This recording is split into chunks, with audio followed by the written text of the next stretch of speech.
Jawab Raffi. Inspiratif hidup. Jangan jadikan kegagalan kemarin sebagai penghambat hari ini.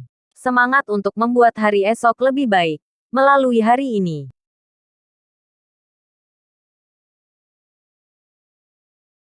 Ingin kukatakan sesuatu. 286. Bunda Piara. Mendengar kalimat ini, Maureen sontak tertegun dan raut wajahnya terlihat canggung. Bermalam. Dalam beberapa tahun terakhir, Maureen selalu hanya tinggal sendirian dengan putrinya. Melihat ekspresi Maureen yang terkejut, Sean menjelaskan sambil tersenyum, "Jangan salah paham. Aku hanya ingin menghabiskan lebih banyak waktu dengan Sisi." Sean belum melihat putri kandungnya sendiri selama 3 tahun. Bagaimana mungkin baru bertemu sebentar hari ini, langsung pergi begitu saja. Sean begitu ingin menemaninya 24 jam. Tangan kecil merah muda Sisi pun meraih lengan kekar Sean dan berkata, "Malam ini aku ingin tidur sambil dipeluk ayah." Maureen tidak tahu entah harus tertawa atau menangis. Dia pun menegur Sisi lagi, "Sisi, jangan aneh-aneh. Apa kamu tidak malu berkata seperti ini?" Sisi tampak tetap kukuh pada pendiriannya dan membela diri. "Bukankah mereka semua bilang bahwa anak perempuan adalah kesayangan ayahnya? Pokoknya aku mau tidur dengan ayah. Apa ibu tidak setuju karena ingin merebut ayah dariku? Aku akan setuju jika kalian berdua mau sama-sama menemaniku tidur." Kata-kata Sisi membuat Sean geli dan tertawa di tempat. Apa yang ada di kepala gadis kecil berusia kurang dari 4 tahun ini? Bukankah apa yang ada di pikirannya terlalu menarik? Maureen menjadi canggung karena kata-kata putrinya hingga malu untuk melihat Sean. Apa itu ingin merebut Sean dari putrinya? Terdengar seperti Maureen tidak ingin Sisi tidur dengan Sean karena dia ingin tidur dengan Sean. Sisi sempat mengucapkan, kesayangan ayahnya, sehingga mengingatkan Sean pada sebuah lagu, yaitu adalah Bunda Piara, oleh Daljono. Lagu ini menceritakan tentang masa kecil indah anak karena mendapat kasih sayang dari orang tuanya. Sean selalu menyukai lagu ini. Setelah Gianna melahirkan, dia berlatih bermain lagu ini berulang kali. Awalnya dia berniat ingin memainkannya setiap hari setelah anaknya lahir, tetapi sayangnya kejadian tidak terduga itu terjadi. Sean bahkan sempat berpikir bahwa dirinya berlatih dengan sia-sia. Tapi, sekarang Sisi muncul. "Sisi, bagaimana kalau ayah memainkanmu lagu, Bunda Piara?" tanya Sean, memandang Sisi sambil tersenyum. Mata Sisi melebar. "Hah, bukankah itu lagu anak yang disayang kedua orang tuanya?" Sisi mau mendengarnya. Sean menyentuh kepala Sisi, kemudian segera memainkan pendahuluan lagu tersebut. Sementara, kali ini pembantu Maureen benar-benar tertarik padanya. Begitu mendengar pendahuluan yang dilantunkannya, pembantu itu berlari menghampiri. Setelah memainkan pendahuluan, Sean bernyanyi sambil memainkan piano. "Bila ku ingat lelah ayah bunda, bunda piara-piara akan daku sehingga aku besarlah. Bila ku ingat lelah ayah bunda, bunda piara-piara akan daku sehingga aku besarlah." Ketika Sean mulai menyanyikan lagu ini, Sisi mulai mendengarkan dengan saksama sambil tersenyum bahagia. Tidak lama kemudian, Sean sudah bernyanyi sampai bagian refrein. "Waktuku kecil, hidupku, amatlah senang. Senang dipangku di peluknya." Dua baris chorus lagu ini adalah favorit Sean. Namun, ketika hendak menyanyikan dua baris ini, dia merasa agak gugup. Sean khawatir karena akhir-akhir ini sering merokok. Begitu sering merokok, dia bisa falset jika menyanyikannya tanpa melakukan pemanasan suara terlebih dahulu. Untungnya, Sean belajar dari guru-guru ternama sejak kecil sehingga dia dapat bernyanyi dengan sangat baik. Dia pun menyanyikan dua baris terbaik ini dengan hati-hati. Serta dicium dimanjakan. Namanya kesayangan. Sisi bertepuk tangan dengan gembira. "Wow, bagus sekali." Maureen dan pembantunya yang masih muda berdiri di pintu sambil tercengang. Sementara, Sean terus bermain dan bernyanyi. Dia bermain tanpa henti karena terus melihat Sisi dengan tatapan seorang ayah pada anaknya. Melihat Sisi si gadis kecil yang cantik, Sean sontak memikirkan seperti apa wajahnya ketika dia tumbuh dewasa 20 tahun kemudian. Beberapa baris terakhir dari lagu, Bunda Piara, ini juga mencerminkan suasana hati Sean saat ini. "Waktuku kecil, hidupku amatlah senang. Senang dipangku dipeluknya. Serta dicium dimanjakan. Namanya kesayangan. Namanya kesayangan. Namanya kesayangan. Setelah lagu itu selesai dinyanyikan, Sisi bertepuk tangan kegirangan. Lagunya bagus sekali. Aku juga ingin belajar lagu ini. Sean tersenyum dan berkata pada Sisi, lagu ini terlalu sulit untukmu. Kita harus menguasai keterampilan dasar sebelum bisa memainkan lagu ini. Kalau begitu, ajarkan aku keterampilan dasarnya. Aku ingin mempelajari keterampilan dasar, kata Sisi. Oke. Tepat ketika Sean hendak mengajari Sisi bermain piano, tiba-tiba dia menyadari bahwa Maureen dan pembantunya masih berdiri di pintu. Tadi Maureen hendak pergi ke ruang tamu untuk memasak di dapur, jadi Sean mengira dia sudah pergi sejak tadi. Lagu ini berdurasi hampir 4 menit. Mungkinkah Maureen terus berdiri di sini mendengarkan Sean bermain piano dan bernyanyi? Kamu belum pergi memasak. Sean memandang Maureen. Oh, sekarang. Maureen panik dan bergegas keluar. Pembantu itu juga mengikuti di belakangnya dan dengan kegirangan bertanya pada Maureen, Nona. Apa laki-laki ini ayah Sisi? Ya Tuhan, wajahnya sangat tampan, juga pandai bermain piano dan bernyanyi. Tidak heran Nona selalu tidak menyukai laki-laki lain. Ternyata selama ini Nona selalu menunggunya, iya. Maureen menegur pembantu itu dengan tegas, jangan bicara sembarangan. Dia sudah punya pacar. Hah? Mendengar perkataan Maureen, pelayan itu merasa sedikit kasihan pada Maureen. Nona, jika hanya pacar dan belum menikah, Nona rebut saja. Laki-laki yang Nona sukai tidak boleh direbut wanita lain. Maureen menepuk dahi pembantu itu dan berkata, kamu ini. Berhenti bicara sembarangan. Aku tidak memiliki hubungan semacam itu dengannya.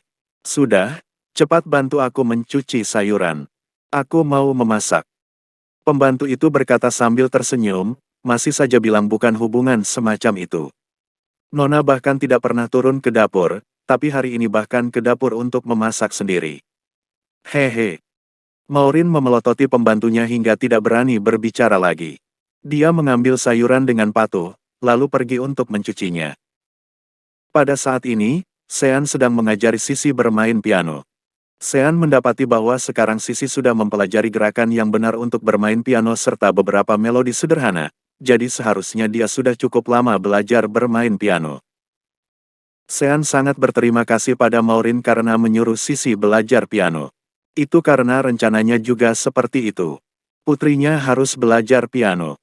Sisi, apakah guru mengajarimu kunci? Tanya Sean. Sisi menggelengkan kepalanya. Sean berkata, kalau begitu, ayah akan mengajarimu kunci, oke. Sisi mengangguk. Sean memegang tangan Sisi dan berkata, ayah akan mengajari kunci C yang paling mudah untukmu, oke. Sisi menolak, aku tidak mau belajar yang paling mudah. Aku mau belajar yang paling istimewa. Tidak salah lagi, Sisi memang anak Sean karena Sean juga menyukai hal-hal yang paling istimewa di dunia ini. Sean pun berpikir sejenak. Kunci apa yang paling istimewa untuk Sisi? Sisi adalah homofoni dari angka 4 dalam bahasa Mandarin, sementara 4 dalam bahasa Inggris adalah 4. Huruf awal dari 4 adalah F, yang merupakan kunci F. Selain itu, 4 juga dapat dipahami sebagai tingkat keempat. Kunci tingkat keempat di kunci C juga jatuh pada kunci F. Sean sudah tahu apa yang harus diajarkannya pada Sisi. Bersambung. Ingin kukatakan sesuatu. 287. Cinta tak terbatas untuk putrinya. Sean berkata pada Sisi, Sisi, ayah akan mengajarimu kunci pertama. Ini mungkin sedikit sulit, tapi sangat istimewa. Sisi memandang Sean dengan yakin dan menjawab, Sisi tidak takut akan kesulitan. Sean mendemonstrasikan dengan menekan tangan kanannya pada tuts dan kunci F maj 7 pun mulai terdengar. Alih-alih mengajari Sisi kunci F, Sean mengajarinya kunci F maj 7 yang lebih rumit. Karena menurut Sean, kunci F adalah kunci ortodoks yang lebih cocok untuk pasangan seperti Gianna atau Cynthia yang melahirkan anak untuk Sean, sesuai dengan harapannya.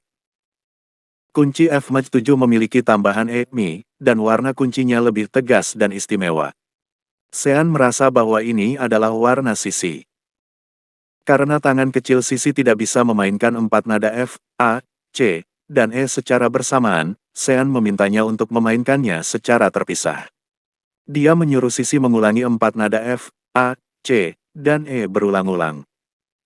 Tanda pisah, tanda pisah, tanda pisah.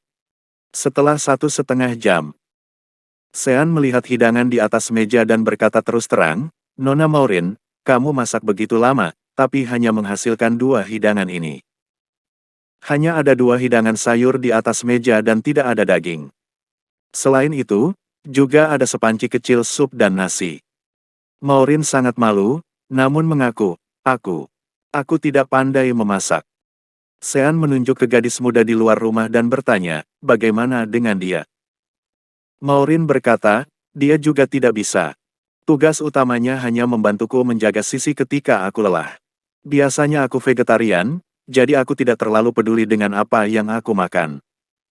Sean menggelengkan kepalanya. "Aku tidak bisa membiarkan putriku kelaparan. Biar aku yang memasak untuk Sisi." Sesampainya di dapur dan membuka kulkas, Sean mendapati tidak ada terlalu banyak bahan makanan di sana. Karenanya, dia menghubungi Andi untuk mengirim beberapa bahan makanan. Sean lebih dulu memasak hidangan lokal Jakarta, yakni soto Betawi. Pertama-tama, dia merebus air dan daging sampai matang dan empuk. Lalu, dia memotong dadu daging. Sesudah mengambil kaldu bekas merebus, dia merebus daging itu lagi hingga mendidih. Selanjutnya, Sean memanaskan minyak untuk menumis bumbu halus, kayu manis, cengkih, serai, lengkuas, daun jeruk, dan daun salam sampai harum. Sesudah itu, dia menuangkannya ke dalam rebusan daging dan mendidihkannya lagi. "Enak tidak, Sisi?" Sean tampak puas melihat Sisi yang memakan dalam satu suap besar. "Enak, enak. Masakan ayah jauh lebih enak daripada masakan ibu. Nanti aku ingin ayah yang memasak terus untukku." Sisi menari dengan gembira. Sean tidak hanya membuat soto Betawi, tetapi juga membuat kepiting asam manis dan nasi goreng. Melihat meja yang penuh dengan hidangan yang lezat, Maureen juga merasa sangat bahagia. Diam-diam Maureen berkata dalam hati, "Akhirnya rumah ini lebih hidup. Akhirnya, sudah lengkap. Sayangnya, dia bukan suamiku." Melihat ekspresi rumit Maureen, Sean berkata, "Nona Maureen, makanlah juga." Sebenarnya Maureen ingin mencicipi keahlian Sean. Dia benar-benar ingin tahu seperti apa makanan yang dimasak pria yang bersama dirinya saat itu. Namun, dia tetaplah wanita dengan harga diri yang tinggi. Maureen berkata dengan datar, "Tidak. Aku vegetarian. Aku akan makan sayuranku saja." Sisi yang sedang makan nasi goreng tiba-tiba dengan kejam membongkar kebohongan ibunya. "Ibu berbohong. Ibu pernah lapar malam-malam dan makan 2 sosis ham." Wajah Maureen memerah. "Hahaha," Sean tertawa. Maureen gagal membesarkan putrinya. Setelah membesarkannya selama lebih dari 3 tahun, dia bahkan tidak sebaik Sean yang baru bertemu dengan putrinya kurang dari sehari. "Makanlah," kata Sean. Sisi berulah lagi, "Ayah, jika ayah menyuapi ibu, baru ibu akan memakannya. Ketika aku tidak mau makan, ibu akan menyuapiku." Sekarang giliran Sean dan Maureen yang merasa malu. Tepat ketika Sean hendak mengambil sendok, Maureen segera mengambil sendok dan berkata, Aku makan, aku makan." Berkat aliansi ayah dan anak, Sean dan Sisi, Maureen pun akhirnya memakan makanan yang dimasak Sean dan langsung kagum dengan keterampilan memasak Sean. "Kenapa masakanmu bisa selesat ini?" tanya Maureen pada Sean dengan heran. Sean menjawab, "Aku berlatih ketika menjadi menantu di Jakarta. Sebelumnya aku menikah selama 3 tahun di Jakarta." "Apa kamu tahu?" Maureen mengangguk. "Mungkin Giana adalah wanita paling cantik di Indonesia." Maureen jelas tahu betapa menakjubkannya wajah Giana. Sebagai seorang wanita, dia juga sangat menyukai wajah Giana. Akan tetapi, Sean berkata, "Aku juga berpikir begitu sebelum bertemu denganmu." Kata-kata ini membuat Maureen berhenti mengunyah sejenak. Apa arti kalimat ini? Sebelum dia bertemu denganku, dia berpikir begitu. Tapi, setelah dia bertemu denganku, dia tidak berpikir begitu lagi. Apakah dia sedang mengatakan bahwa aku adalah wanita paling cantik di Indonesia? Wajah Maureen memerah. Selama bertahun-tahun, ada banyak pria yang memuji kecantikan Maureen yang tidak tertandingi dan dia bahkan sudah bosan mendengarnya. Namun, ketika mendengar Sean memujinya, Maureen sedikit malu dan kewalahan seperti gadis remaja. Di Indonesia, hanya Maureen yang bisa bersaing dengan Gianna dalam hal kecantikan. Setelah makan, Sean bermain dengan putrinya sebentar. Tidak lama kemudian, hari mulai malam dan sudah saatnya bagi Sisi untuk tidur. Maureen sudah menyiapkan kamar tamu untuk Sean, tetapi Sisi menarik Sean dan tidak membiarkannya pergi. Ayah harus menemani kami tidur bersama. Sambil berbicara, Sisi menarik Sean ke tempat tidur Maureen. Ketika duduk di tempat tidur Maureen, Sean merasa tidak nyaman. Ini adalah kamar Nona Maureen. Spray serta selimutnya berbau harum bidadari. Entah berapa banyak pria yang ingin menaiki tempat tidur ini. Sean yang sekarang sudah punya pacar pun bangun dengan cepat dan berkata pada Sisi, "Ayah tidak bisa tidur di tempat tidur ibu. Ayah kotor. Bagaimana kalau ayah tidur di lantai dan melihat Sisi dan ibu tidur?" Hubungannya dengan Gianna sudah membuat Sean sangat terbiasa tidur di lantai. Begitu mengatakannya, Sean segera meletakkan bed cover di lantai samping tempat tidur. Sisi malah merasa segar dan berpikir bahwa tidur di lantai lebih nyaman daripada di tempat tidur. Jadi, dia ikut berjalan dan berkata, "Aku juga ingin tidur di lantai. Bu, bagaimana kalau kita bertiga tidur di lantai bersama?" Bersambung.